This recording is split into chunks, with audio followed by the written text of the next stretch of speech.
बिस्मिल्लाहिर्रहमानिर्रहीम। अस्सलाम वालेकुम नाज़रीन, आप यूट्यूब चैनल देख रहे हैं। मैं इमरान खान।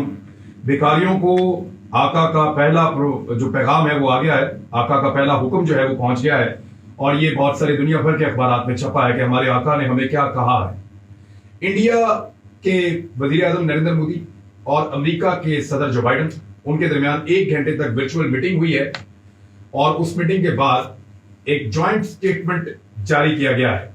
वो जो ज्वाइंट स्टेटमेंट है वो क्या कह रहा है? United States India call on Pakistan to take irreversible action against terrorism. फिर उन्होंने जो है वो पाकिस्तान के खाते में बहुत सारी दहशतगर्दी डाली। उन्होंने कहा कि हुक्म दिया पाकिस्तान को कि पाकिस्तान एक्शन ले दहशतगर्दी के खिलाफ, और साथ ही उन्होंने ये इल्जाम लगाया कि पाकिस्तान के अंदर ऐसी प्रॉक्सीज हैं जो दहशतगर्दी को फैलाती हैं आसपास के मुल्कों में, और पाकिस्तान उनके खिलाफ एक्शन नहीं ले रहा और पाकिस्तान उनके खिलाफ एक्शन ले और सख्त एक्शन ले। ये हुक्म आया जी हमारे जो आका है अमेरिका, उनकी जानिब से, क्योंकि अब भिखारियों की हुकूमत है यहाँ पे। हम भिखारी हैं और भिखारी कभी भी चूजर्स नहीं हो सकते, वो इंतखाब नहीं कर सकते किसी भी चीज का, लिहाजा हमारे पास कोई ऑप्शन नहीं है उनका हुक्म मानने के अलावा। तो इंडिया और अमेरिका मुश्तरका तौर पे हुक्म दे रहे हैं शहबाज शरीफ साहब की हुकूमत को। अब देखना यह है कि जैसे इमरान खान सामने खड़ा होकर जवाब देता था और वो ये कहता था कि फाशिस्ट इंडिया है, वो ये कहता था कि अकलियतों को इंडिया कुचल रहा है, वो ये कहता था कि कश्मीरियों का हक इंडिया दबा रहा है, वो ये कहता था कि इंडिया और अमेरिका की पॉलिसियां गलत हैं, वो ये कहता था कि हमारे यहां पे दहशतगर्दी नहीं है, हम खुद दहशतगर्दी का शिकार हुए हैं, हम दहशतगर्द बनाते नहीं हैं, हमने दहशतगर्दी को भुगता है। वो ये कहता था कि 80,000 लाशें हमने उठाई हैं, वो ये कहता था कि हम इस लड़ाई के अंदर पिसे हैं, आपकी लड़ाई लड़ लड़ के हमारा शुक्रिया अदा कीजिए, ये इमरान खान कहता था। लेकिन आज अमेरिका ने और इंडिया ने पाकिस्तान के साथ वो किया है जो यहां के हुक्मरान अपने आप को जिसके लायक समझते हैं। यानी जैसे ही हुकूमत तब्दील हुई वैसे ही वो चढ़ गए पाकिस्तान के ऊपर। यानी यही ममालिक दोनों पाकिस्तान के बारे में बात करते हुए सोचते थे कि जब कभी पाकिस्तान के बारे में ऐसी बात करेंगे तो फौरी तौर पर रद्द-ए-अमल आएगा, उनका वजीर आजम बोलेगा, वो बात पूरी दुनिया में सुनी जाएगी, वो कहेगा कि हम दहशतगर्द नहीं है भाई, ना हम दहशतगर्दी एक्सपोर्ट करते हैं, वो कहेगा इंडिया दहशतगर्द है, वो कहेगा अमेरिका की पॉलिसी की वजह से इस खित्ते में दहशतगर्दी आई है, वो बताएगा कि दहशतगर्दी में तो हमारे लोग शहीद हुए हैं, हम तो विक्टिम है, हमारा शुक्रिया अदा करो, हमने तुम्हारी लड़ाई लड़ी है, तुम हमें ब्लेम कैसे कर सकते हो? ये कहता था इमरान खान। इंतजार ही कर रहे हैं तब से अब तक कि शहबाज शरीफ इसका कोई जवाब देगा। सुना रात को लेट जागता है, सुना है सुबह 7 बजे आता है, तो देखते हैं 7, 8, 9 बजे तक शहबाज शरीफ इसके ऊपर क्या जवाब देता है और कैसा मुंह तोड़ जवाब एक भिखारी अपने आका को देता है, एक गुलाम अपने आका को देता है। इसका अब हम इंतजार करेंगे कि शहबाज शरीफ साहब का रद्द-ए-अमल क्या होगा। इंपॉर्टेंट खबरें और भी हैं, लेकिन एक बहुत मजे की खबर, डिप्लोमेटिक पासपोर्ट नवाज शरीफ साहब को जारी करने के अहकाम शहबाज शरीफ साहब ने पहले ही दिन जारी कर दिए। यानी रायवेंट को, बाकी अपने घरों को सरकारी स्टेटस दे दिया है, सरकारी पुलिस पहुंच गई है। किसी दिन आपको कैमरा लेकर जाऊंगा, जाके दिखाऊंगा कि इनके घरों के बाहर कैसे लोशे चलते हैं। रिश्तेदारों के घरों के बाहर भी सिक्योरिटी आ जाती है, दफ्तरों के बाहर भी सिक्योरिटी आ जाती है, कैंप ऑफिस बन जाते हैं। अभी तो शहबाज शरीफ ने 3 घरों के ऊपर माहौल बनाया है। हमजा शहबाज जब पंजाब का वजीर आला बनेगा तो 3-4 घरों के ऊपर वो भी माहौल बनाएगा, तो लाहौर के तमाम घर जो है वो सिक्योर हो जाएंगे। एक जगह पे इनके 7-8 घर एक साथ हैं, तो सिक्योरिटी के नाम पे उन 8 के 8 घरों को सिक्योरिटी दे दी जाती है। बड़ा मजेदार माहौल बनाते हैं ये खानदान वाले। तो पासपोर्ट नवाज शरीफ साहब को डिप्लोमेटिक जारी कर दिया गया है, इसहाक डार साहब को भी पासपोर्ट जारी कर दिया गया है। अब जरा समझिए बात को, क्या कोई अदालत इसके ऊपर रात के वक्त खुलेगी या दिन के वक्त बात पूछेगी कि जनाब आपने एक मफरूर मुजरिम को, मुलजिम नहीं कह रहा मैं, मुजरिम कह रहा हूं, जेल में था, कैद काट रहा था, पहला आदमी है दुनिया की तारीख में जिसको जेल से निकालकर, यानी मौजूदा तारीख में इस तरह का मजाक तो हुआ ही नहीं, जेल से निकालकर सजा रोककर पाकिस्तान से बाहर उस मुल्क में भेज दिया जहां पाकिस्तान का कानून ही नहीं चलता। यह पाकिस्तान की अदालतों से हुआ 50 रुपए के स्टाम्प पेपर के ऊपर। बाद में उसकी प्रॉपर्टियां पकड़ पकड़ के नीलाम कर रहे हैं और अब तो वो भी वापस मिल जाएगी। वापस जो आ रहा है, पासपोर्ट जो मिल गया है, क्या कोई अदालत लगेगी और क्या कोई अदालत यह सवाल करेगी कि मफरूर मुल्जिमान को पासपोर्ट दिए जा सकते हैं? यानी फर्ज करें एक आदमी पाकिस्तान से भाग गया कत्ल करके या कोई करप्शन करके, और वो किसी और मुल्क में है, उसका पासपोर्ट खत्म हो गया, वो वहां से भाग के किसी और मुल्क में जाना चाहता है, उसको वीजा नहीं मिल रहा, वो मफरूर है, तो हुकूमत पाकिस्तान उसको पासपोर्ट जारी करेगी, नया पासपोर्ट, ताकि वो मफरूर आदमी जो है वो आगे किसी और मुल्क में ट्रेवल कर सके? कभी नहीं करेगी। लेकिन नवाज शरीफ के लिए गुंजाइश निकाली है, शहबाज शरीफ साहब ने खुसूसी अहकाम जारी किए हैं, तो भाई भाई के लिए इतना तो कर ही सकते हैं।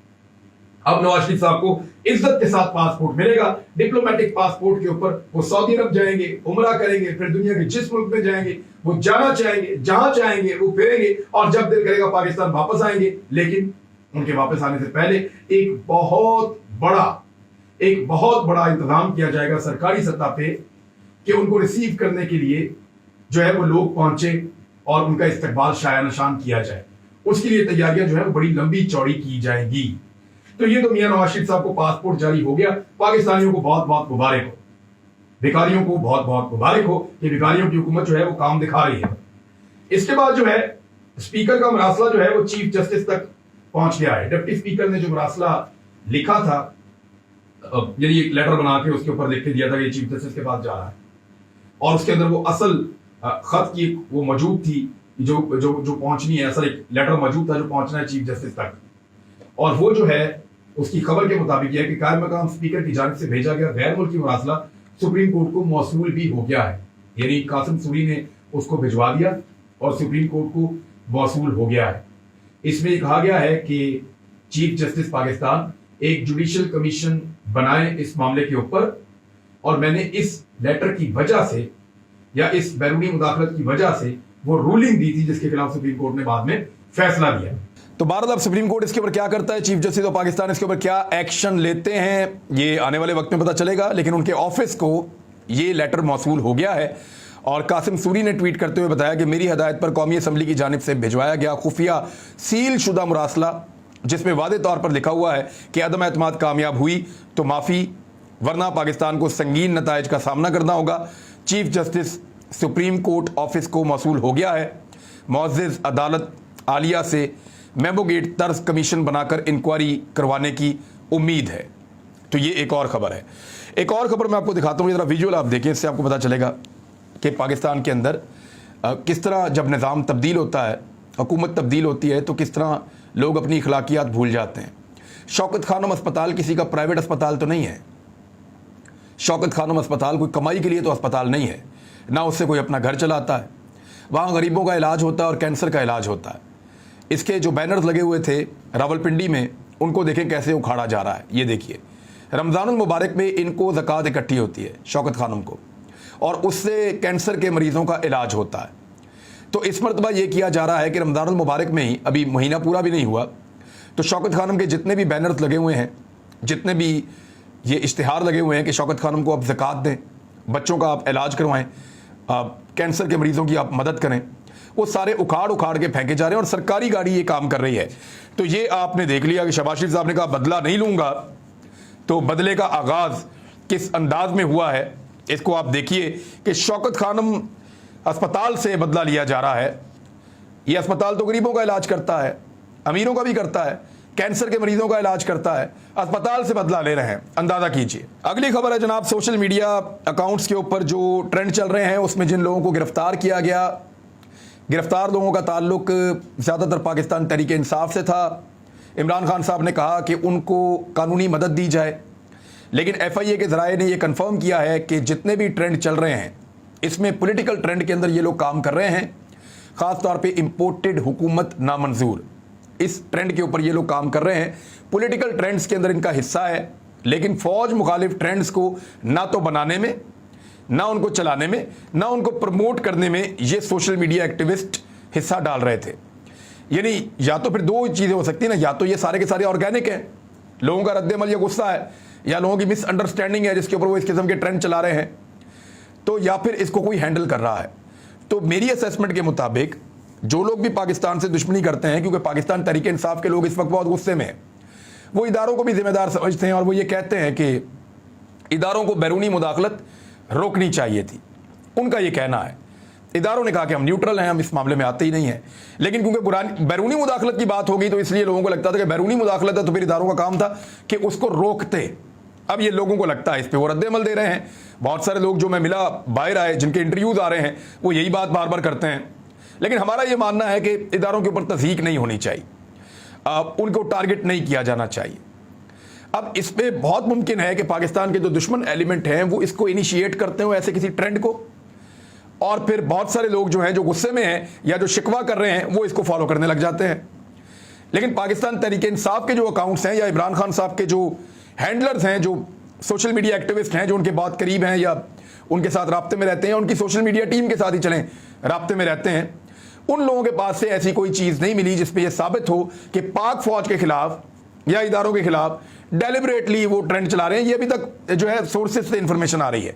हाँ, अगर ये इंफॉर्मेशन आई कि उन्होंने जानबूझकर भी ट्रेंड चलाए हैं, वो भी आपके साथ शेयर कर देंगे, लेकिन उसके सबूत होंगे, वो हमें दिखाएंगे इदारे, तो हम ये कर देंगे। लेकिन अभी तक जो सोर्सेज से इंफॉर्मेशन आई है डिफरेंट, वो ये कह रहे हैं कि ये इस तरह नहीं है जिस तरह दिखाई दे रहा है। बहुत सारा जो मवाद इस वक्त सोशल मीडिया पे है वो खुद से आ रहा है और उसको पीछे से कोई हैंडल नहीं कर रहा। इमरान खान साहब वज़ीर-ए-आज़म पाकिस्तान साबिक, वो खुद कह चुके हैं कि इस किस्म का कोई ट्रेंड ना चलाया जाए। मुझे इंटरव्यू देते हुए उन्होंने कहा था, मैंने कहा जी आपको कोई इदारों से शिकवा, कोई, उन्होंने कहा नहीं, पाक फौज के हवाले से उन्होंने क्लियरली कहा कि उनके ऊपर कोई भी जब कीचड़ उछालेगा या उनके ऊपर कोई भी जब उनके खिलाफ कंपेन की जाएगी या उनको टारगेट किया जाएगा तो इसका नुकसान पाकिस्तान को होगा। वो पाकिस्तान की तहफ़्फ़ुज़ की ज़मानत है पाक फौज, लिहाजा ये है। देखें, जो एक्स सर्विसमैन है उनकी अपनी शिकायत हैं, आम पब्लिक है उसकी अपनी शिकायत हैं, हर एक का अपना अपना शिकवा है। लेकिन याद रखें, फौज अपनी है, शिकवा अपनों से किया जाता है लेकिन टारगेट नहीं किया जाता अपनों को। ये बात सब लोग याद रखें, मैं बार बार इसीलिए ये बात कहता हूँ।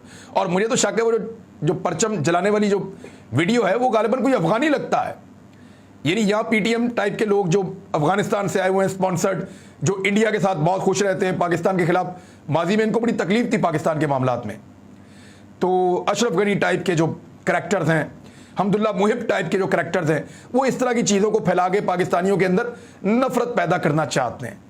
और दिखते क्योंकि वो हमारी तरह के हैं तो उसमें वो इस चीज़ का फ़ायदा भी उठाते हैं।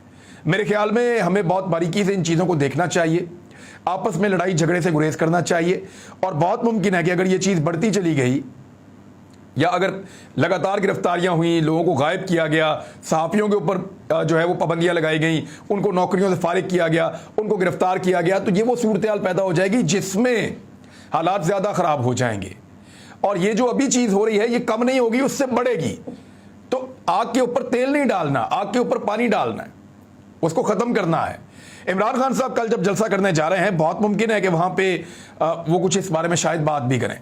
लेकिन इमरान खान साहब इस वक्त जो है वो क्या करने जा रहे हैं, पेशावर का एक जलसा है और जो लोग असेसमेंट कर रहे हैं पेशावर में वो ये कह रहे हैं कि ये एक तारीखी जलसा होगा और लोग इस तारीख का हिस्सा बनना चाहते हैं। पेशावर पूरा का पूरा उमड़ के आ जाएगा, इस तरह के दावे किए जा रहे हैं। रात के वक्त कुछ विजुअल्स मेरे पास आए, उन मनाज़िर को मैंने देखा कि दुकानों के ऊपर लोग झंडे खरीद रहे हैं। यानी मैंने आज तक किसी भी पॉलिटिकल पार्टी का झंडा दुकानों पे बिकता हुआ नहीं देखा कि लोग आए और पैसे देकर झंडा खरीदें। मैंने अगर झंडा बिकता हुआ देखा तो सिर्फ और सिर्फ पाकिस्तान का झंडा देखा, जिसको लोग पैसे देकर लेते हैं और जाकर अपने घर पे लगा देते हैं। पॉलिटिकल पार्टीज के झंडे मुफ्त मिलते हैं हमेशा, पॉलिटिकल पार्टीज के बैजेस, चीज़ें सारी हमेशा मुफ्त मिलती हैं। पॉलिटिकल पार्टीज के जो इन्वेस्टर्स हैं वो ये चीज़ें बनाते हैं और बनाकर कारकुनों में बांट देते हैं, अपने दफातर में रखते हैं और वहाँ से धड़ाधड़ बांटते हैं।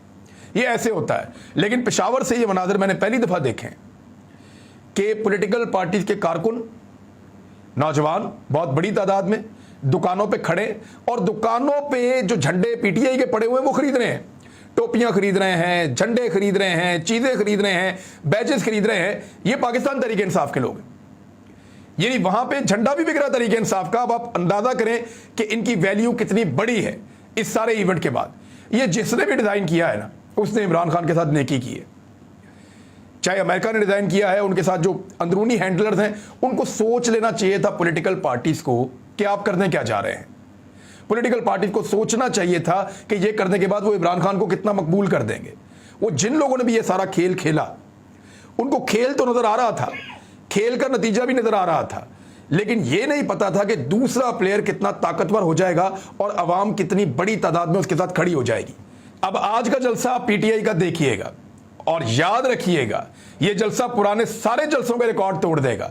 और इसके बाद कराची और फिर लाहौर। तो पार्टी तो अभी शुरू हुई है। अब तक के लिए इतना ही। अपना ख्याल रखिएगा, अपने इस चैनल का भी। अल्लाह हाफिज।